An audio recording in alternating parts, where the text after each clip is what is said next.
Գործընկերներ, հարգելի հայրենակիցներ, ներկայացնում եմ ազգային ճգնաժամի և կառավարման ձախողման մասին ՀՀ ազգային ժողովի հայտարարության նախագիծը։ Նիկոլ Փաշինյանի ղեկավարած կառավարությունը ոչ միայն չի կատարել իր պարտականությունները, էականորեն շեղվելով իր իսկ ներկայացած և խորհրդարանական մեծամասնության հավանությանն արժանացրած կառավարության ծրագրից, այլև չի կարողացել արդյունավետորեն արձագանքել պետության առջև ծառացած մարտահրավերներին, հաճախ դառնալով նոր մարտահրավերների առաջացման պատճառ։ Այսօրվա կառավարիչների գործունեությունը հանգեցրել է համակարգային ճգնաժամի պետական կառավարման ապարատի բոլոր մակարդակներում։ Այդ քաղաքականությունն աղետալի հետևանքներ ունեցել ազգային անվտանգության, պետության ինքնիշխանության, ժողովրդավարության, սոցիալ-տնտեսական և ազգային կյանքի բոլոր ոլորտներում, լրջագույն խնդիրներ առաջացնելով Հայաստանի Հանրապետության համար, վտանգի տակ դնելով նաև մեր երկրի ապագան։ Առաջին, ազգային անվտանգություն, ռազմավարության ձախողում և կապիտուլյացիա։ Ազգային անվտանգության համակարգը հիմնովին խարխլվել է, ի ցույց դնելով գործող իշխանության անպատասխանատվությունը, անկարողությունը, կեղծավորությունն ու հրաժարումը ՀՀ կառավարության ծրագրով և ՀՀ ազգային անվտանգության ռազմավարությամբ ամրագրված նպատակներից, արժեքներից, կանոններից, ինչը հանգեցրել է ծանրագույն հետևանքների ՀՀ ինքնիշխանության, տարածքային ամբողջականության, Արցախի անվտանգության ապահովման ռազմական սպառնալիքների զսպման և չեզոքացման գործում։ Արցախի կորուստ։ Նիկոլ Փաշինյանի կողմից արցախյան հակամարտության տասնամյակներ բանակցային գործընթացի ձեռքբերումների ոչնչացում, արդյունքների զրոյացում և սեփական զրոյական կետից մեկնարկած բանակցային գործընթացի ձախողում, արկածախնդրության հետևանքով սանձազերծված պատերազմ, Արցախի Հանրապետության ճանաչում Ադրբեջանի կազմում, իր բնորանում էթնիկ զտման ենթարկված, Արցախից բռնի տեղահանված արցախայության խնդրի նկատմամբ ՀՀ կառավարության անտարբեր վերաբերմունք և գործունեություն։ Այս ամենը կառավարության ղեկավարի կողմից իրականացված ձախողված ռազմական և դիվանագիտական քաղաքականության ուղղակի հետևանքն է։ Ռազմագերիների և Արցախի ռազմաքաղաքական ղեկավարության խնդիրը։ ՀՀ կառավարությունը չի ցուցաբերել անհրաժեշտ վճռականություն և պետական մտածողություն հայ ռազմագերիներին, ինչպես նաև պատանդի կարգավիճակում Բաքվի բանտերում անմարդկային պայմաններում, մարդու հիմնարար իրավունքների խախտումներով, շինծու մեղադրանքներով, ապօրինաբար պահվող Արցախի ռազմաքաղաքական ղեկավարությանը գերությանից վերադարձնելու հարցում։ Ավելին, կառավարությունը ցուցաբերել և ցուցաբերում է հանցավոր անգործություն այս հարցում։ Սա անուղղակի մեղսակցություն է Ադրբեջանի կողմից իրականացվող քաղաքական հետապնդումներին։ ՀՀ տարածքային ամբողջականության խաթարում։ ՀՀ տարածքային ամբողջականությունը հայտնվել է լրջագույն սպառնալիքի տակ, Հայաստանի սահմանների նկատմամբ պարբերաբար ոտնձգությունների և ադրբեջանական զինված ուժերի շարունակական ներխուժումների հետևանքով։ 2021 թվականից սկսած թշնամական ուժերը բազմիցս խախտել են ՀՀ միջազգայինորեն ճանաչված սահմանները, գրավել տարածքներ ՀՀ սահմանամերձ շրջաններում և դա կատարվել է ՀՀ կառավարության բացահայտ անգործության և անպտղության պայմաններում։ Կառավարությունը ոչ միայն չի ապահովել երկրի ինքնիշխան տարածքի պաշտպանությունը, այլև պաշտոնական մակարդակով հրաժարվել է տարածքային վերահսկողությունը վերականգնելու հանձնառությունից, ինչը փաստացի լեգիտիմացնում է օկուպացիան։ Ավելին, բազմիցս արված հայտարարությունները, որ ՀՀ տարածքում օտար զինված ուժերի ներկայությունը վիճարկելի սահմանների խնդիր է, կասկածի տակ են դնում Հայաստանի Հանրապետության ինքնիշխան տարածքի գոյությունը։ Սա պետական ինքնիշխանության թուլացման և տարածքային ամբողջականության խաթարման անհերքելի վկայություն է։ Հայոց ցեղասպանության միջազգային ճանաչման օրակարգի տապալում։ Ըստ կառավարության ծրագրի Հայոց ցեղասպանության միջազգային ճանաչման օրակարգը կոչված է ծառայել Հայաստանի անվտանգության երաշխիքների համակարգի ամրապնդմանը և պետք է լիներ կառավարության առաջնահերթությունների շարքում։ Այս տարիներին կառավարության իրականացրած քաղաքականությունը տրամագործորեն հակառակն է իր ծրագրին։ Կառավարությունը Հայոց ցեղասպանության միջազգային ճանաչումը ոչ միայն չի դիտարկում որպես առաջնահերթություն, այլ ամբողջությամբ հրաժարվել է Հայոց ցեղասպանության միջազգային ճանաչման քաղաքականությունից։ Արտաքին քաղաքականություն, արկածախնդրություն և զիջում։ Գործող կառավարության վարած արտաքին քաղաքականության հետևանքով Հայաստանի միջազգային հեղինակությունը զգալիորեն վնասվել է, միջազգային ասպարեզում երկրի դիրքերը էապես թուլացել են։ Միակողմանի զիջումներ։ Նիկոլ Փաշինյանի կողմից առաջ ուղղվող միակողմանի զիջումների վրա հիմնված դիվանագիտությունը, որը քողարկվում է խաղաղության դարաշրջանի եւ խաղաղության խաչմերուկի կեղծ հռետորաբանությամբ, իրականում աղերս չունի կայուն երաշխավորված երկարաժամկետ արժանապատիվ խաղաղության հաստատման հետ։ Այս քաղաքականությունը անխուսափելիորեն հանգեցնում է Ադրբեջանի կողմից Հայաստանին հերթական պահանջների առաջադրմանը եւ պարունակում է նոր ագրեսիայի վտանգ։ Հայաստանը կորցրել է երբեմնի արմուր դիրքերը բանակցային գործընթացում, իսկ միջազգային դերակատարները հայկական շահերը սկսել են անցալել որպես երկրորդական, խուսափելով Հայաստանի ինքնիշխանության դեմ ոտնձգություններից հստակ արձանագրումներից։ Դաշնակիցների հետ հարաբերությունները վատթարացում եւ մեկուսացում։ Հայաստանի հարաբերությունները գործող իշխանությունների անհեռատես քաղաքականության հետևանքով վատթարացրել են ավանդական ռազմավարական դաշնակիցների եւ գործընկերների հետ, առանց բավարար եւ կենսունակ այլընտրանքային անվտանգության համակարգերի ձևավորման։ Անկայուն տարածաշրջանում Հայաստանը հայտնվել է խոցելի եւ մեկուսացված վիճակում։ Նահանջ ժողովրդավարությունից եւ մարդու իրավունքների համատարած խախտումներ։ Կառավարությունը համակարգված կերպով եւ անթակույց քանդում է ժողովրդավարական ինստիտուտները Հայաստանում։ Քաղաքական բանտարկյալների առկայություն։ Արդարադատության գրոտեսկային ընկալումներով գործող իշխանությունները դատական համակարգը հարմարացրել են իրենց քաղաքական հակառակորդներին, քաղաքացիական ակտիվիստներին, քաղաքական գործիչներին, իշխանության ակտիվ քննադատողներին եւ այլախոհներին հետապնդելու, թիրախավորելու, անհիմն ազատազրկելու համար։ Ակնհայտորեն մերժվում է այլակարգությունը։ Խաթարված է ժողովրդավարական ինստիտուտների անկախությունն ու արդյունավետությունը, ինչը հանգեցրել է իրավական պետության սկզբունքի աղճատմանը, հիմնարար ազատությունների սահմանափակմանն ու քաղաքական հետապնդումների աճին։ Քաղաքական շարժառիթներով պայմանավորված քրեական հետապնդումների առկայությունը, ինչպես նաև քաղաքական բանտարկյալների վերաբերյալ փաստացի վիճակագրությունը,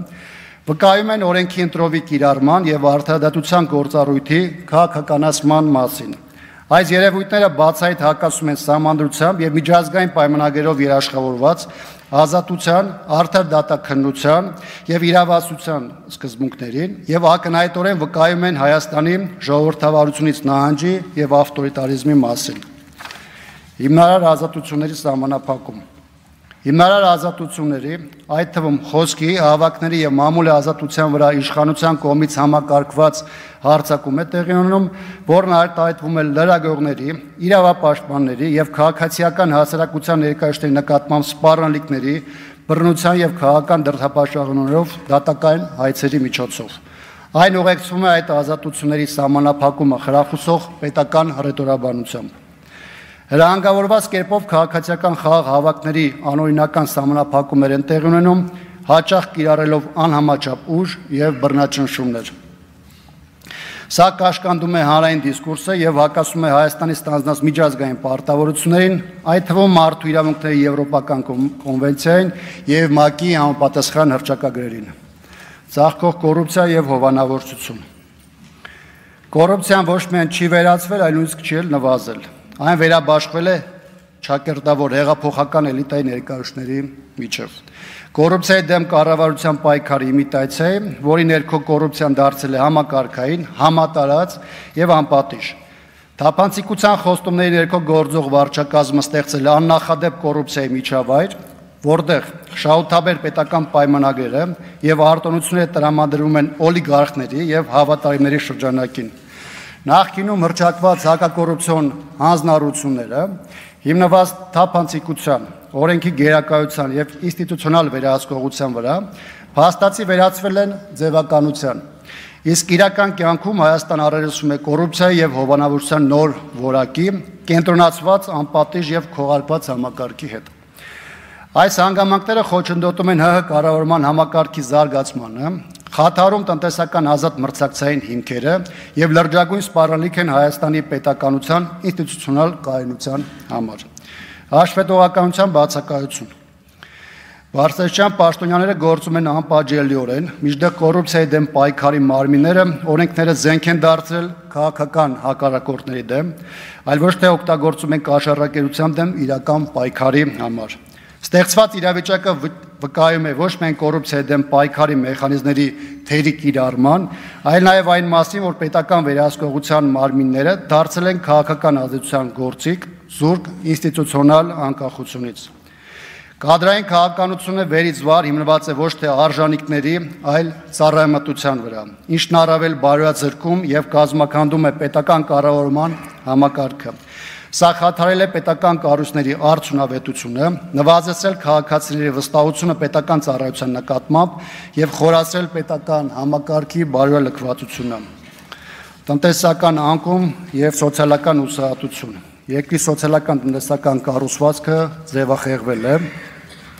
ՀՀ-ում սոցիալ-տնտեսական իրավիճակը վերջին տարիներին բնութագրվում է կառավարման անարդյունավետությամբ,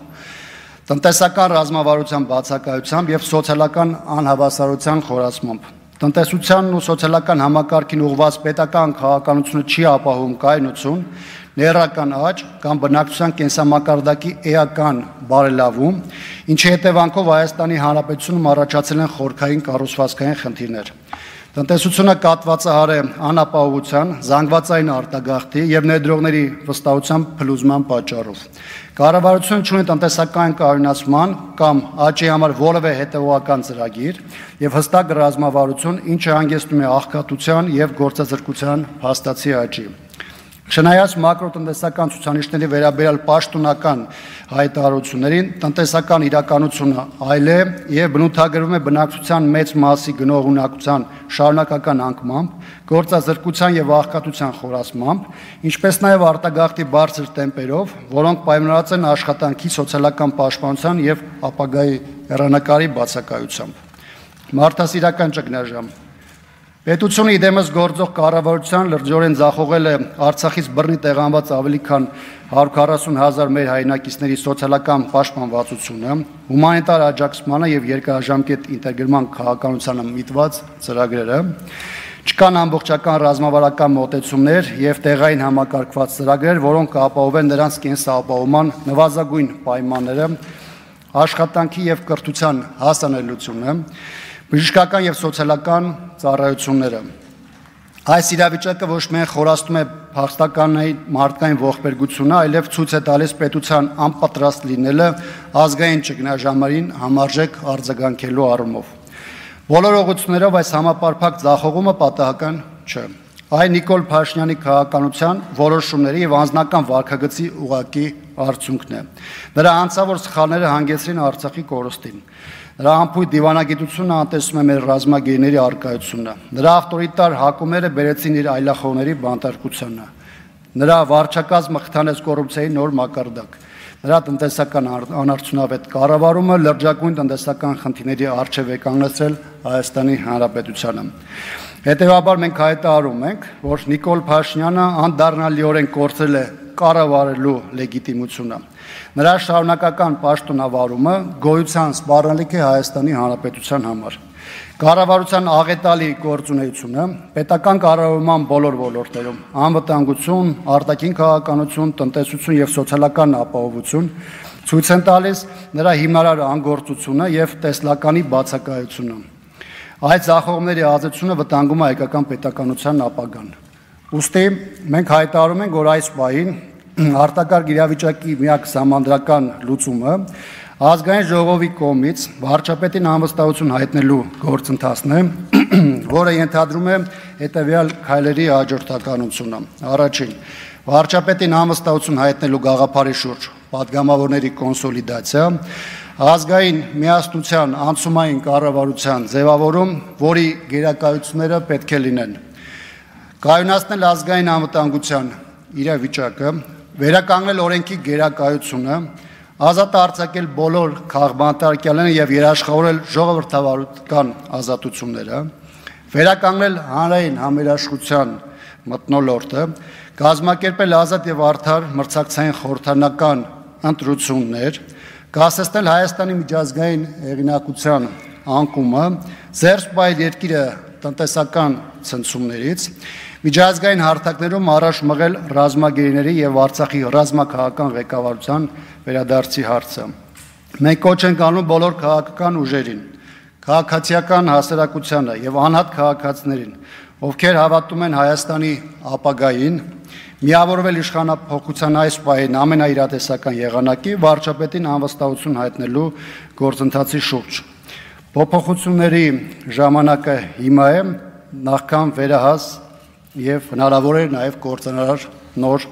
աղետները։ Հարգելի գործընկերներ, սա այն նախագիծն է, որը մենք մտցրել ենք շրջանառության մեջ։ Սրա հետ կապված նաեւ վերջին ամիսներին բավականին ակտիվ գործընթաց է տեղի ունենում, բավականին մեծ թվով հանդիպումներ, քաղաքական կոնսուլտացիաների ժամանակահատված է, եւ այս տեսանկյունից նաեւ ես ուզում եմ հավելել նաեւ հետեւյալը։ Վերջին ամիսների ընթացքում բազմաթիվ քննարկումներ եղան առայն, թե երկրում ստեղծված աննախադեպ ծանր ու ճգնաժամային իրադրության պայմաններում հավաքական առումով ընդդիմությունը ինչ անելիք ունի, ինչ առաջարկ ունի հասարակությանը եւ որն է պայքարի ամենաարդյունավետ ճանապարհը։ Հանրապետականը իր հստակ դիրքորոշումը արտահայտել է, ինչը դրսևորվել է պատիվ ունեմ խմբակցության նախաձեռնությամբ, կառավարությանն անվստահություն հայտնելու գործընթացի մեկնարկով։ Թեպետ մենք մեր մոտեցումը ի սկզբանե ներկայացրել էինք, սակայն մշտապես հայտարարել ենք, որ պատրաստ ենք ոչ միայն այս գործիքի, այլ ընդդիմադիր դաշտում առկա այլ գործիքակազմերի ու առաջարկների շուրջ քննարկումներին, որովհետև մեզ համար առաջնայինը լայն կոնսենսուսի համախմբման գործընթացի ձևավորումն է։ Այս ամիսների ընթացքում բազմաթիվ քաղաքական եւ հասարակական ուժերի, նախաձեռնությունների, գործիչների եւ պարզապես իրավիճակով մտահոգ քաղաքացիների հետ ենք հանդիպել։ Առավել առարկայական քննարկումները, որը ունեցել են ավելի ինտենսիվ բնույթ, ունեցել ենք վերջին 2-3 շաբաթվա ընթացքում քաղաքական դաշտի տարբեր մասնակիցների, դերակատարների հետ հանդիպումներում։ Եթե ամփոփեմ վերջին ամիսների քննարկումները, ապա ակնհայտ է, որ առնվազն մի քանի առանցքային հարցերում ընդհանուր առմամբ ունենք ձևավորված կոնսենսուս։ Առաջինը դա վերաբերում է կառավարությանն անվստահություն հայտնելու հիմքերին, որի հետ կապված իրական ընդդիմադիր շրջանակներում մոտեցումները ներդաշնակ են։ Երկրորդ, ներընդդիմադիր դաշտում կա հստակ փոխհամաձայնեցում այն հարցում, որ պետք է առարկայական քայլեր ձեռնարկել գործող իշխանությանն ու նրա ղեկավարին կոմֆորտ զոնայից դուրս բերելու եւ իրականության հետ առերեսվելու համար։ Երրորդ, ընդդիմադիր դաշտում գերիշխող է այն մոտեցումը, որ չպետք է թույլատրել իշխանությանը սեփական օրակարգը հասարակության վզին փաթաթել է եւ ընդդիմությունը պետք է այս առումով նախաձեռնողականություն դրսևորի օրակարգի ձևավորման եւ խաղի կանոններ թելադրելու առումով։